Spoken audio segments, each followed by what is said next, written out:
الحمد لله رب العالمين والصلاة والسلام على أشرف الأنبياء والمرسلين سيدنا وحبيبنا محمد وعلى آله وصحبه أجمعين ومن تبعهم بإحسان إلى يوم الدين. با سلام و درود خدمت شما بینندگان عزیز، هر جا که هستید براتون بهترین اوقات رو آرزو میکنم. در جستجوی گنج هستیم و در این جستجو به یکی از گنج‌های بسیار مهمی میرسیم، گنج اخلاق و آداب و عبادات و همه گنج‌های دیگر رو صحبت خواهیم کرد. ولی یکی از چیزهایی که امروز بحث میکنیم و از گنجینه‌های پر از خیر و برکتی است که خداوند در اختیار ما قرار داده است، ولی خیلی از ماها از اهمیت و از عظمت و از بزرگی و مؤثر بودن این گنج غافل هستیم. گنجی که ما را ارتقا میده به سوی خداوند، گنجی که باعث میشه که بتونیم در بارگاه خداوند عبادات رو انجام بدیم، نماز رو مخصوصا انجام بدیم. و اون گنجی که امروز دربارش صحبت میکنیم، در این جستجو در مورد وضوء داریم صحبت میکنیم. وضوء گنجینه‌ای پر از خیر و برکت هست. شاید خیلی‌ها این رو دست کم گرفته و فقط برای نمازها دارن وضوء میگیرن، ولی وضوء به اضافه این که برای نمازها در مواقع دیگری هم خیلی اهمیت داره و داره اجر و پاداش بسیار زیادی هست و تأثیر بسیار زیادی داره. ببینیم چه گنجهایی در این عبادت نهفته است، عبادتی که سبب ارتقای روح ما، سبب پاکی درون ما، سبب آمادگی و حضور یافتن به بارگاه خداوند می شود. و اما اگر نگاهی کرده باشیم به آیاتی که در قرآن کریم در مورد وضوء داره صحبت میکنه، در انتهای آیات، یعنی بخش اول آیات میفرماید که یا ایها الذین آمنوا اذا قمتم الى الصلاة فاغسلوا وجوهکم و ایدیکم الى المرافق وامسحوا برؤوسکم و ارجلکم الى الكعبین. این کل بحث وضوء هست که چگونه وضوء بگیریم.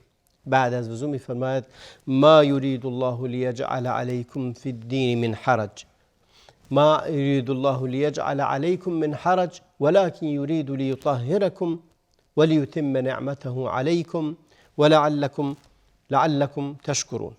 این آیه خیلی واضحه، میگه خداوند از این که به شما تکلیف میدهد که وضوء بگیرید برای نماز خواندن، هدف این نیست که خداوند غایتش این نیست که شما در سختی و مشقت بیفتید.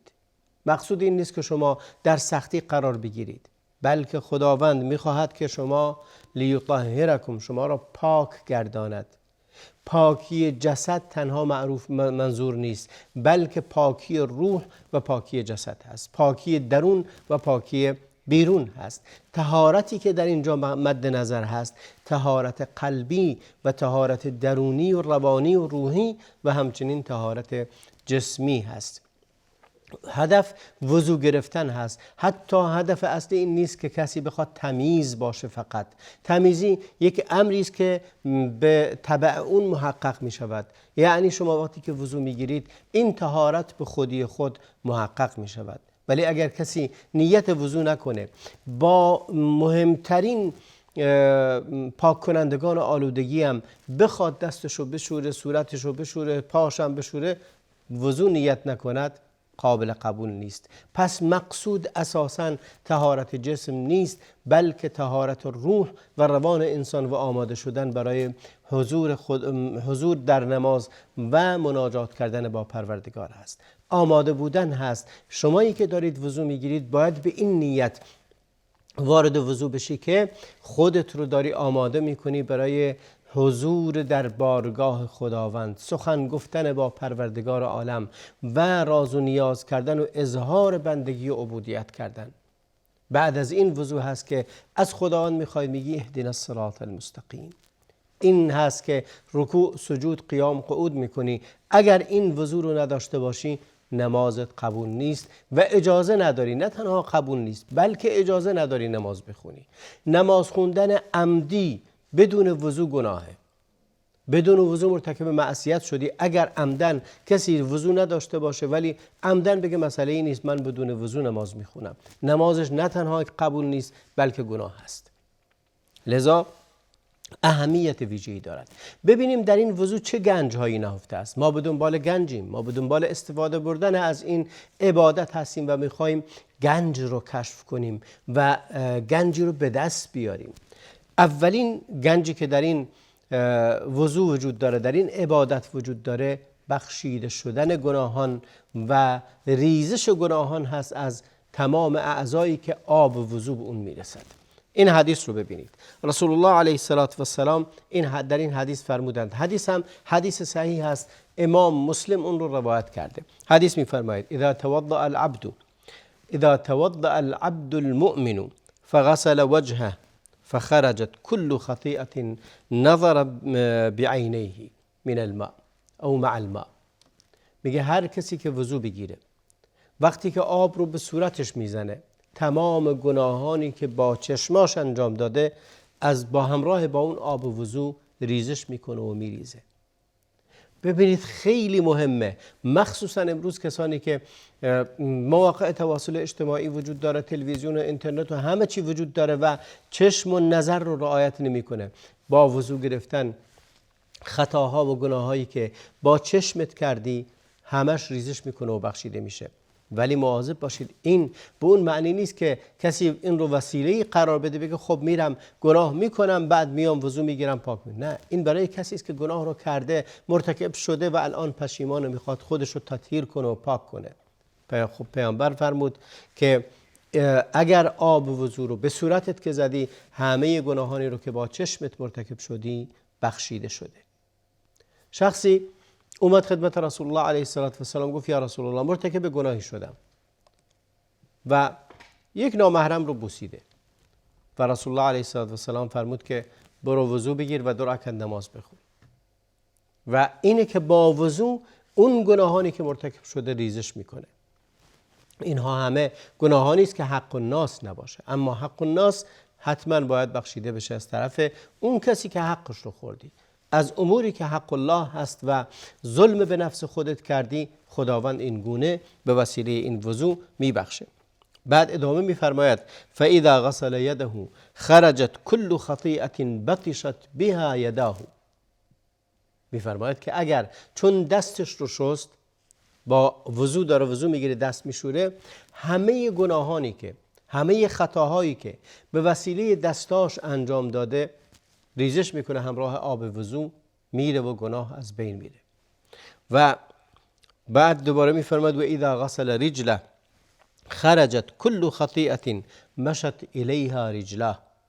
و وقتی پاشو شست، همه گناهانی هم که با پاش به طرف اون گناه رفته، با پات رفتی به طرف این که کنار تلویزیون بشینی یه فیلم مبتذل نگاه کنی، نگاه کردی، بعد میای وضو میگیری، وضو رو که گرفتی، اونی که با چشم دیدی بخشیده شد گناهش، اونی که با دستت انجام دادی و ریموت کنترل رو عوض کردی بخشیده شد گناهش، اونی که با پات رفتی به سوش گناه انجام بدی گناهت بخشیده شد. این عظمت وضو هست و ما چقدر نیاز داریم. بار گناهان انسان این روزها بسیار سنگین است و خیلی شدید به این موضوع نیاز داریم و مواظبت کردن بر وضو خودش مقدمه است برای اینکه انسان دنبال گناه هم نره و به دنبال این نره که گناه بکنه. و انسان هر وقتی نفسش خواست که اون رو از او طلب کرد بیا یه گناهی بکن، نفست بهت گفت که برو بشین پای گوشیت و مناظر مبتذل رو ببین، بلند شو گوشی رو کنار بذار، برو وضو بگیر. حتی اگر فقط وضو هم بگیری، نماز هم نخونی، خود اون وضو باعث میشه که از لحاظ روحی، از لحاظ روانی، از لحاظ درونی آماده بشی برای اینکه گناه رو ترک کنی. و اگر 2 رکعت نماز بخونی، خب خیلی بهتر و قویتر این عمل انجام میشه و این قدرت رو به تو میده که در برابر نفس اماره به سوء مقاومت کنی. این یک موضوع ببینید خیلی مهمه. بعد ادامه حدیث میفرماید حتی یخرج مع الوضوء نقیا من الذنوب. میفرماید تا زمانی که همراه با وضوش از پاک و پاکیزه از گناه میشه، از گناههای آلوده که اون رو آلوده کرده، همه اعضا و جوارحش پاک میشه. و رسول الله علیه السلام فرمود الا ادلکم علی ما یمحو الله به الخطایا و یرفع به الدرجات قلنا بلا یا رسول الله قال اسباغ الوضوء علی المکاره. خیلی مهمه. میفرمود پیامبر به صحابه گفت میخواید که بهتون بگم که اون چیه که خداوند به وسیله اون همه گناهان شما رو پاک میکنه، محو میکنه. محو کردن گناه یعنی هیچ اثری ازش نمیگذاره و گناه رو پاک میکنه. به اضافه اینکه پاک میکنه گناه رو، یرفع بها درجات شما رو، منزلت شما رو بالا میبره. میگه صحابه گفتن بلا یا رسول الله، به ما بگو که اون چیه.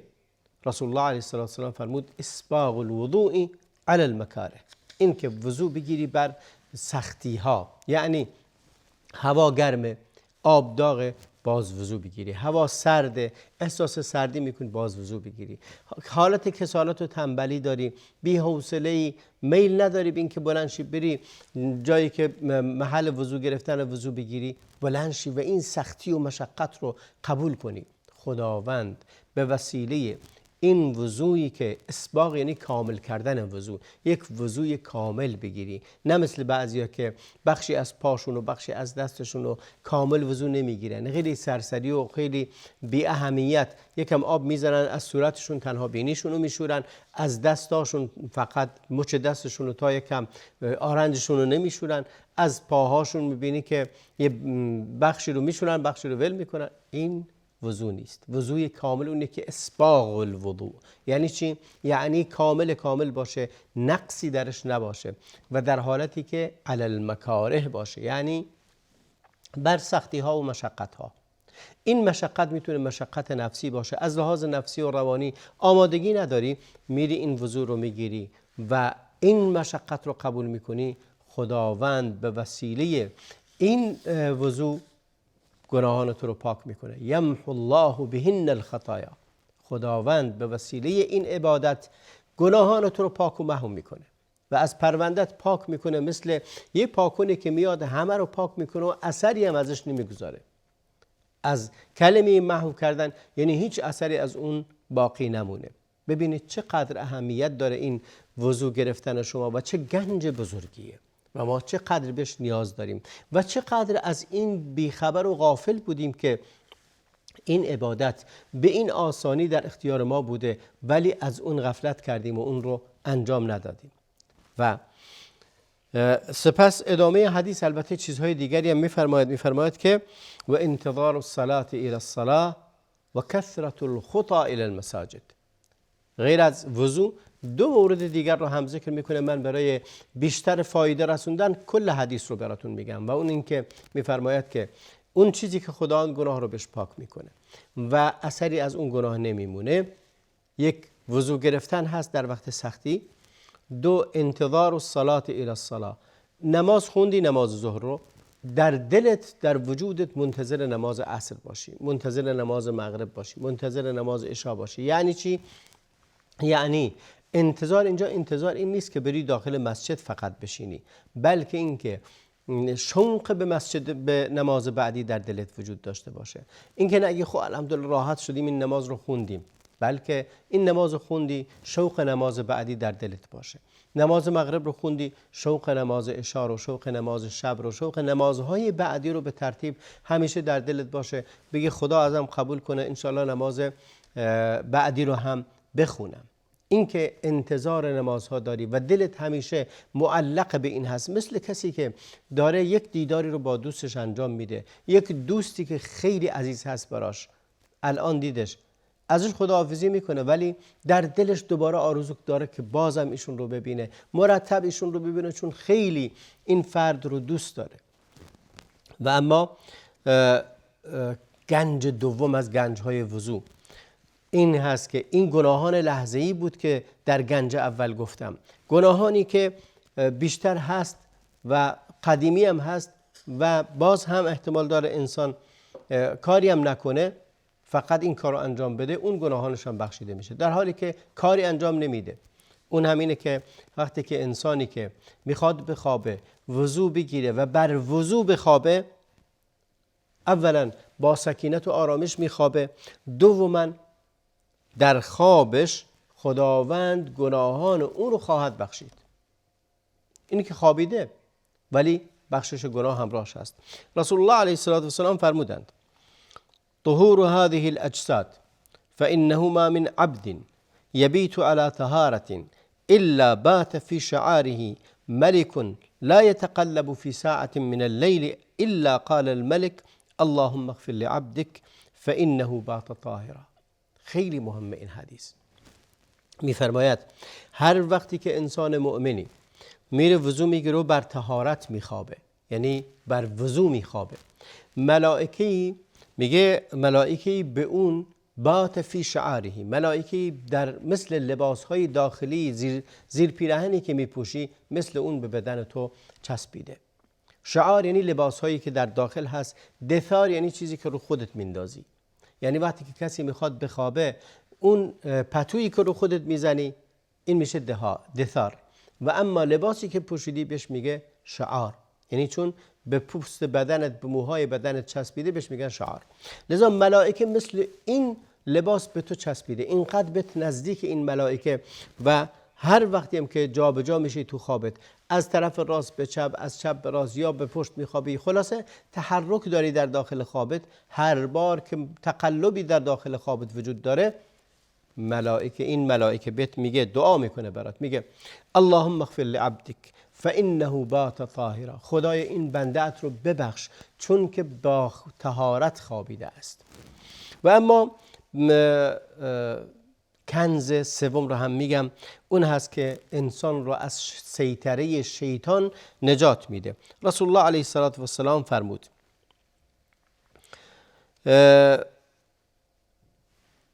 میگه شیطان الغضب من الشیطان و الشیطان من النار، عصبانیت از شیطانه، شیطان هم از آتش خلق شده. و الماء تطفئ النار فاذا غضب احدكم فليتوضا، هر وقتی که عصبانی شدی وضو بگیر، آتش شیطان رو، آتش غضب رو، قهر و عصبانیت رو خاموش میکنه. این هم شما رو تنها این نیست، بلکه هر نوع احساس دیگری، ترس زیاد، خوف زیاد، عصبانیت زیاد و ناآرامی های دیگری که از شیطان میاد، شما با وضو گرفتن خداوند این رو براتون آرام میکنه و آرامش بهتون میده. و اما برداشت آخری یا بگم گنج آخری که خیلی مهمه، گنجی است که در روز قیامت به درد انسان میخوره و پیامبر با اون وسیله ما رو میشناسه. رسول الله علیه السلام روزی در زیارت قبرستان بقیع بودند، گفتند که وددت لو رأینا اخواننا، صحابه گفتند یا رسول الله السنا اخوانک، آیا ما برادران تو نیستیم؟ گفت بله، شما انتم اصحابی، شما اصحاب و یاران من هستید. و اخواننا قوم لم یأتوا بعد، برادران ما کسانی هستند که هنوز نیومدن، یعنی بعداً در نسل‌های بعدی تا قیامت هر که از مسلمانان هست برادران رسول الله هستیم. قالوا کیف نعرفهم یا کیف تعرفهم، چطوری اینا رو میشناسی؟ گفت که ارأیتم لرجل خیل غرا محجلین الم یعرف من خیل البهم الدهم، گفت که اگر مردی چند تا اسب داشته باشه، اسب هاش غر معجلین باشن، غر محجلین یعنی پیشانی سفید و پاهاشون هم سفید هست، ساق پاهاشون، آیا از اسب سیاه نمیشناسه؟ گفت بله میشناسه. گفت که قالوا بلا یعرفهم قال هم كذلك یأتون یوم القیامة غرا محجلین من اثر الوضوء، در روز قیامت مسلمانان و مؤمنین برادران رسول الله و اصحابش میان، پیامبر اونها رو به اثر وضو میشناسه که پیشانی هاشون سفید، یعنی چهرهشون سفیده به خاطر وضویی که گرفتن نورانیه و دست و پاهاشون هم نورانیه بر اثر وضو. این نورانی و روشن بودن علامتی است که روز قیامت پیامبر اونها رو باش میشناسه. فرمود که انا افرطهم علی الحوض، گفت که من بر سر حوض کوثر منتظر حضور اونها هستم که بهشون آب بدم. به انتهای برنامه رسیدیم، تا برنامه دیگر همه شما رو به خدای بزرگ میسپارم و صلی الله و بارک علی نبینا محمد و علی آله و صحبه اجمعین.